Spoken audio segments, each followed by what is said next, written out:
Hey guys, happy Friday. Welcome back to this edition of Kirsten's Corner, where we're cornering the market in real estate. Now this week I promised we would talk about short sales, and we are. But first I want to reiterate, send me your questions. I want to make sure that I'm answering the questions that are on the top of your mind. So, let's talk about short sales. The definition of a short sale. A lot of buyers out there are confused about what it actually is.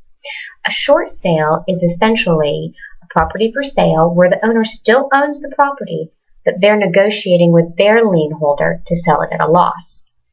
So you are negotiating with the bank, but the seller is still involved. Now that being said, what does that mean to you as a buyer? As a buyer purchasing a short sale, there are some things that you need to keep in mind. You definitely need to have patience.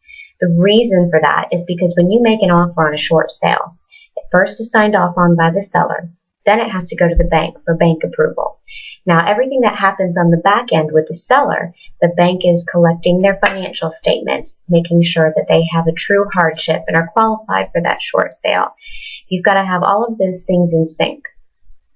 So it could be 45, 60, sometimes even 90 days before you get an answer back on a short sale. But it is well worth it.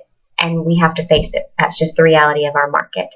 I would say maybe 60% of our market is short sales. That's just off the top of my head.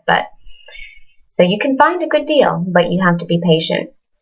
It's just like a traditional sale in terms of putting that binder deposit down, making sure that that's held in escrow, having your pre-approval letter ready. But once you have that contract signed off on by the seller, then it sits and waits for bank approval. One thing I also like to mention to my buyers when they are considering a short sale, we need to be very clear that this seller is actually facing foreclosure.